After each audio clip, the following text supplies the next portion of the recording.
Meu nome é Oswaldo Martins, sou mestre em Planejamento Territorial, analista em Geografia na Universidade Estadual de Feira de Santana, professor e coordenador pedagógico. Sejam bem-vindos ao podcast Minutos de Conhecimento.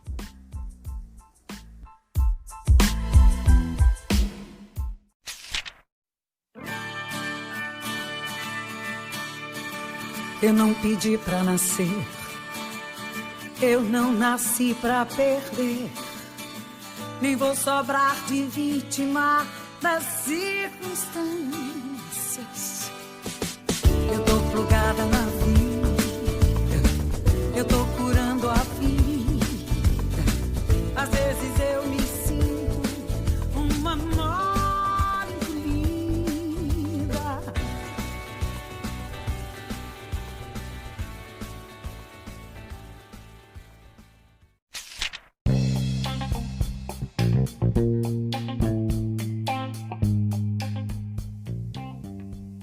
Eu não pedi para nascer, eu não nasci para perder, nem vou sobrar de vítima das circunstâncias. Eu tô plugado na vida, eu tô curando a ferida, às vezes eu me sinto uma mola encolhida. No final da década de 80, Lulu Santos lançava a música Toda Forma de Amor, música que teve uma releitura em 2020 de Daniela Mercury. Essa canção traz um cunho político e social muito significativo.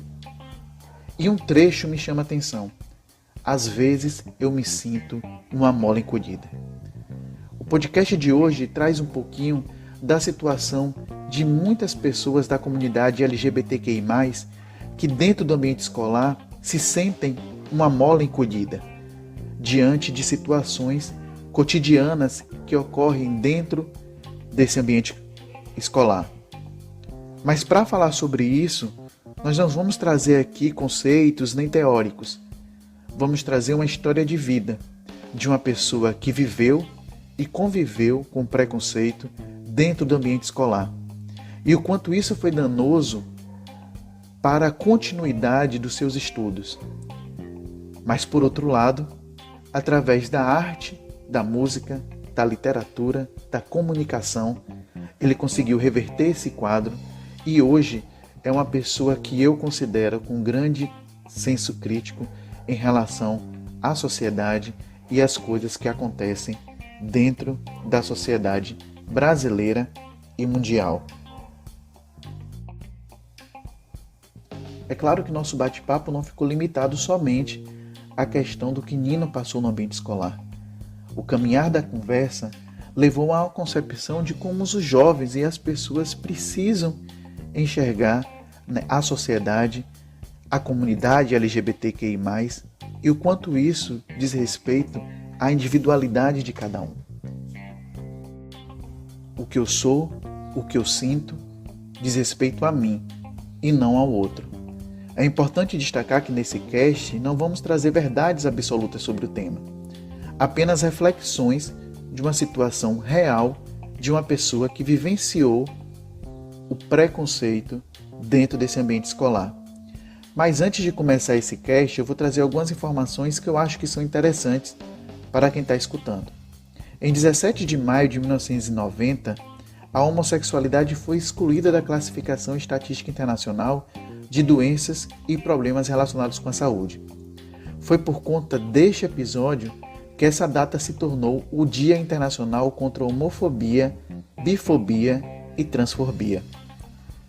Apesar dos 30 anos que se passaram, muitos jovens LGBTs, QI+, sofrem ainda muito preconceito no ambiente escolar, xingamentos, agressões, assédio sexual e moral.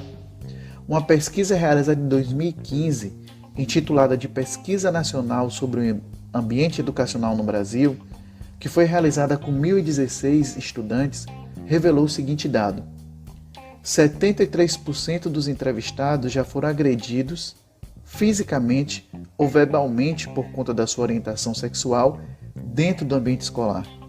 E 60% se sentiam inseguros na escola no último ano por conta de sua orientação sexual. Então é um pouco dessa realidade que nós vamos trazer hoje nesse cast. Com vocês, Nino Teixeira, no podcast de hoje.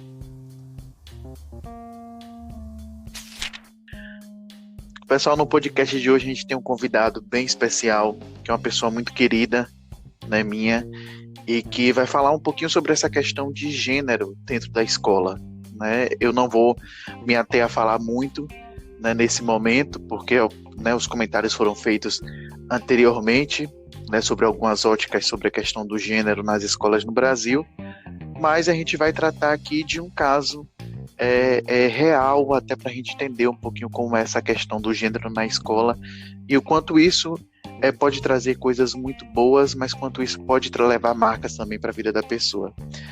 Tudo bem, né, Nino? Tudo bem. Boa tarde, Júnior. Obrigado pelo convite. Obrigado pelo convite. Sabe que você, para mim, é uma pessoa admirável, inteligente, um professor esforçadíssimo, um visionário, e me dá muito prazer em ter essa conversa com você. Para mim, um prazer muito, muito meu, assim. Você sabe a admiração que eu tenho por você também. Eu acho você inteligentíssimo e por isso que tem uma visão de vida e de mundo muito boa. Por isso que eu te convidei para esse podcast. Mas, Nino, inicialmente, assim, conta um pouquinho dessa sua experiência dentro do contexto escolar, né? O que você passou e como isso te marcou, assim, na vida. Então, é contigo agora. Eu vivi numa época muito difícil, Júnior, porque hoje em dia a gente estava vendo uma evolução que querem retroceder essa evolução, né? Porque a minha época, eu nasci em 1964, quando eu estava indo para a escola, eu não sentia muita diferença, porque eu era uma criança normal. Mas quando eu comecei a frequentar o primário, dentro de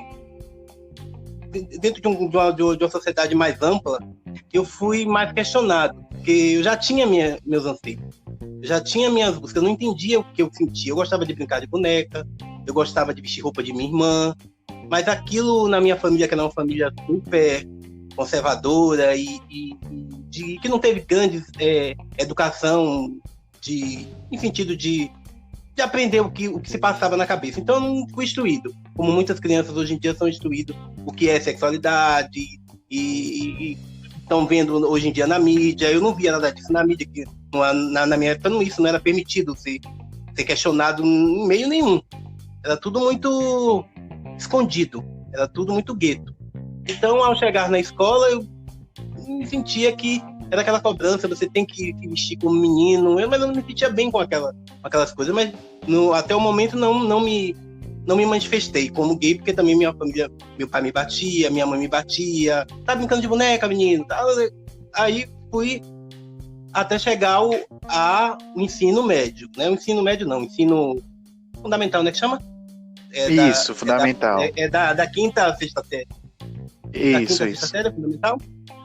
Quinta, nesse período aí de quinta a oitava série. Isso. Quando eu cheguei na quarta série, eu já era maior, mas ainda tentava me fazer porque tinha uma cobrança de outros amigos, é homem, é mulher, é gay, porque eu já tinha um jeito, eu não tinha como esconder que eu era gay. Eu não conseguia esconder aquilo, não podia tentar. Eu tentei lutar muito contra, porque era uma sociedade que me cobrava que eu lutasse contra. Era a família, era os amigos na rua, era tudo muito, muito, como é que eu vou te chamar? Era tudo muito repressor. Era uma repressão que eu vivia o tempo todo. Essa cobrança e até me fazia mal, eu ficava triste. E quando chegava na escola era pior. Porque na hora da chamada, gente, que alguém... É Angelino Teixeira, meu nome de batismo, né? Angelina, aquelas gozações me deixavam super ferido, super mal, super sem motivação nem para continuar dentro daquele meio escolar. Eram pequenas piadas que às vezes, e eu era muito, porque eu vim de uma família que minha mãe apanhava de meu pai, e ela apanhava de meu pai e descontava isso em mim, né? Ela apanhava dele e batia na gente. Então eu apanhava muito em casa. Então eu reverberava essa agressão dentro da escola, quando eu me sentia ofendido pelos aqueles comentários que eu não entendia o que era, mas estavam dentro de mim. Eu era chamado de viado, aquilo pra mim era feio, porque minha família dizia que era feio, a religião dizia que era feio. Mas eu era viado. Mas eu não aceitava que o outro me dissesse que eu era. Então eu partia pra cima, tive várias brigas várias suspensões, eu brigava mesmo. Era de brigar, de ir pra cima quando vinham com chacotas, vinham com piada. E era até uma forma de se impor, né? Até uma forma de se impor dentro do contexto.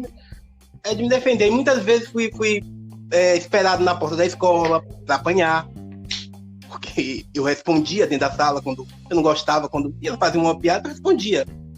Eu acho que sempre foi muito respondão, porque era uma luta minha, porque por não entender aquilo que estava dentro de mim, eu vivia em luta, tanto comigo como com a sociedade.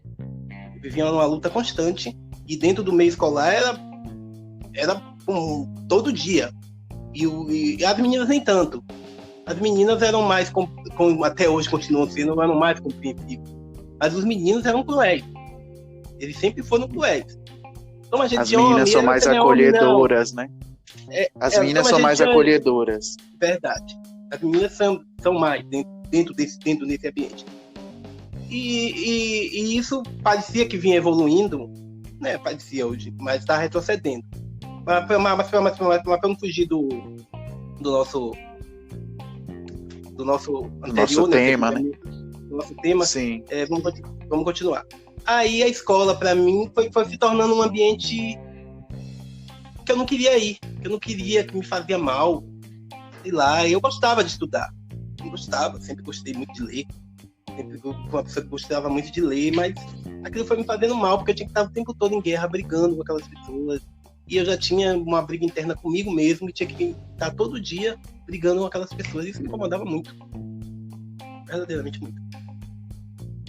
E em relação à questão dos professores, Nino, como é que você enxergava isso naquela época? Não eram acolhedores com a gente. A gente não tinha uma que até hoje essa coisa de não discutir gênero. Não é a gente, não é ensinar ninguém a ser gay, a ser... Não é dar caminho para você pegar uma coisa já vem com você. Você só precisa de que alguém lhe aconselhe, sente com você. Eu já não tinha uma família em casa que não me explicava que era aquilo que eu sentia. Eu já vivia, porque se eu tivesse tido uma família, tivesse vivido numa época como que alguém tivesse me orientado, eu teria feito transição sexual, eu teria virado uma mulher. Eu tenho certeza disso. Se eu vivesse numa época que tivesse tido uma instrução de alguém dentro de... Eu tinha tratado isso na minha cabeça de uma forma mais tranquila, sem tanta dor. Porque foi dolorido. Só quem sente que sabe. Pra mim. Entendeu? Agora, as professoras, os professores se abstiam a tocar nesse assunto que era tabu. Sim. Não era dado, mas ninguém.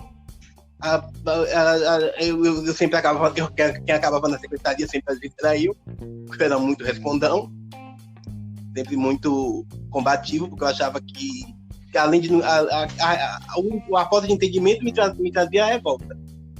A falta de entendimento daquilo que eu não sabia me trazia um ato de ser violento, de ser revoltado.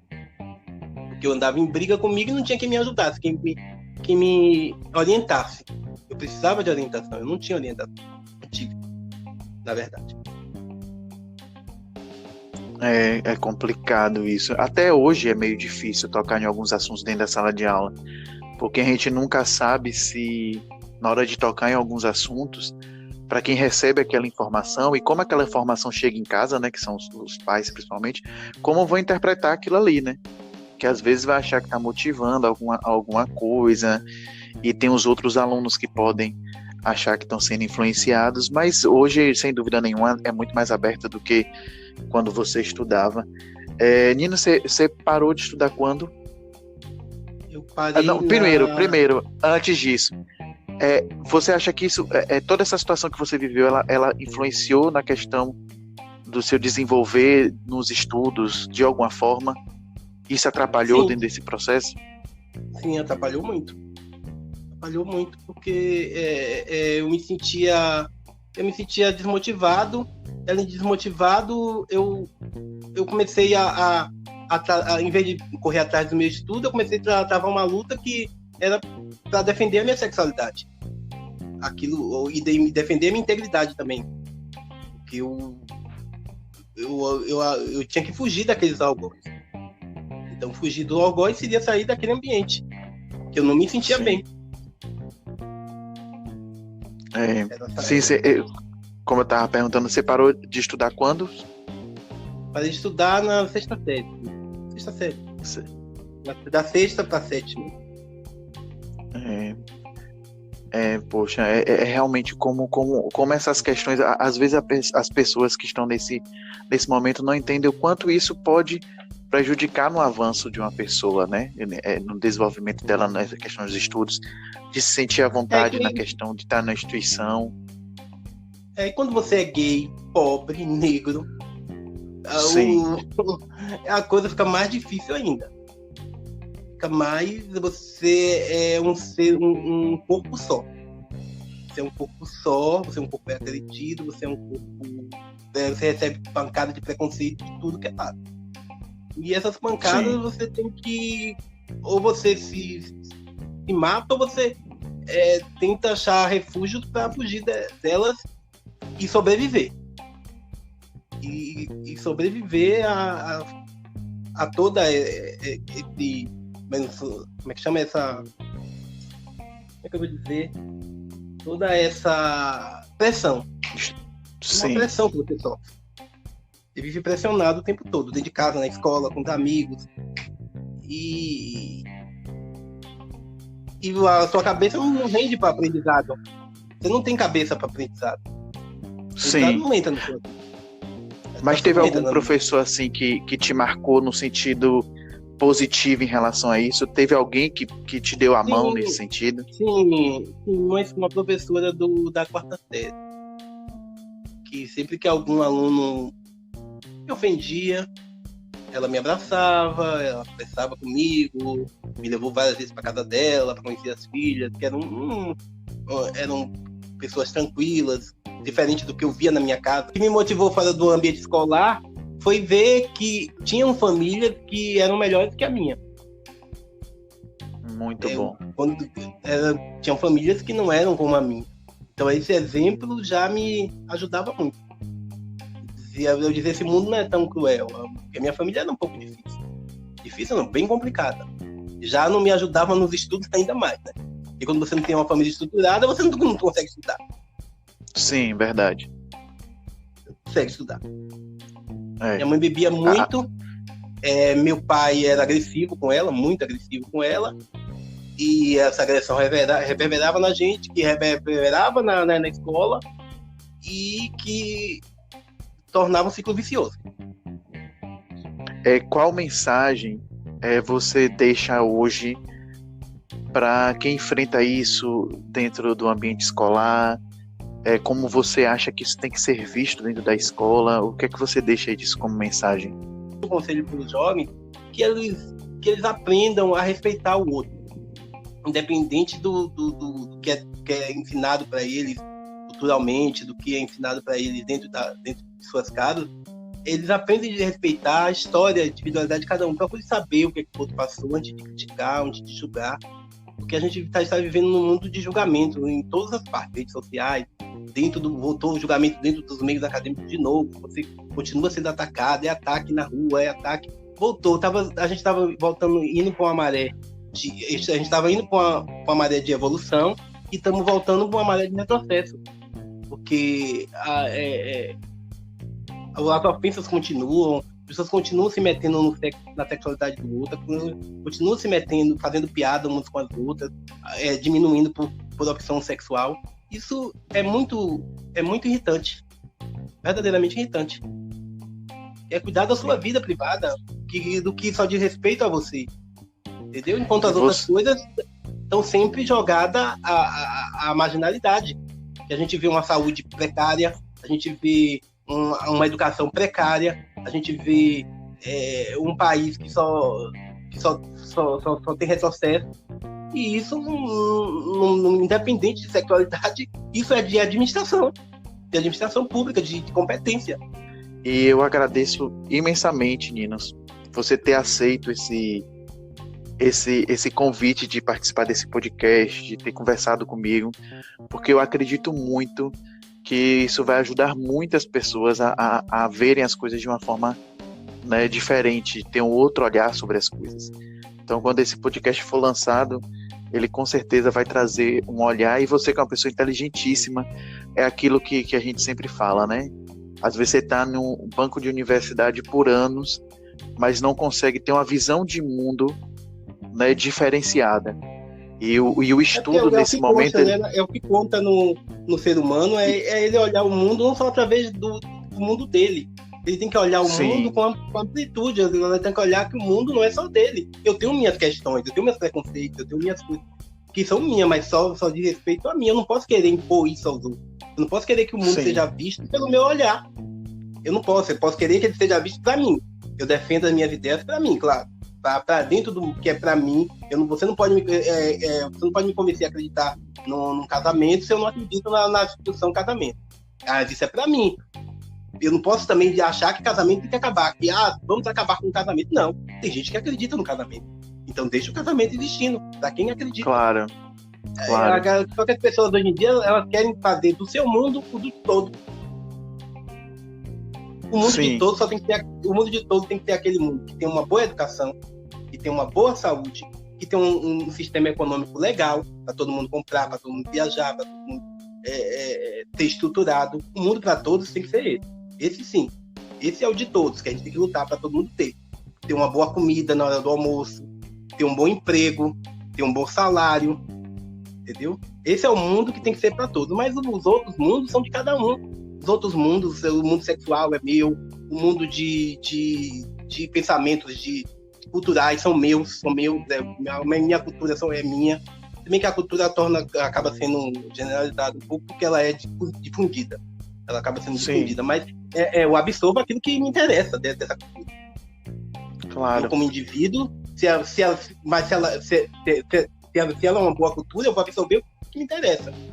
Porque também o que tá faltando muito é que a gente está vivendo um momento de culturas baixas, né? Muita cultura rasa. A cultura rasa não ensina, ela só emburrece. É o que eu penso. A cultura rasa ela não ensina, eu não tenho preconceito contra ritmo, contra nada, tenho meus gostos. Mas eu acho que o que eu aprendi foi dentro de coisas intensas. Tudo que foi muito raro para mim não me trouxe conhecimento nenhum. Tudo que eu aprendi fora da escola, tudo que eu aprendi fora da escola não me veio de cultura rasa. Tudo que eu aprendi fora da escola veio dentro de amigos que professores como você, veio de artistas inteligentes que eu escutava, veio de boas músicas que eu ouvi, veio de boas peças que eu fui, veio de bons filmes que eu vi, entendeu? Veio de bons livros que eu pude ler. Eu sempre gostei muito. Hoje em dia eu parei de ler um pouco, mas eu gostava de consumir um livro em 2 dias. Um livro grande. Em 2 dias eu sentava, começava a ler, não parava mais.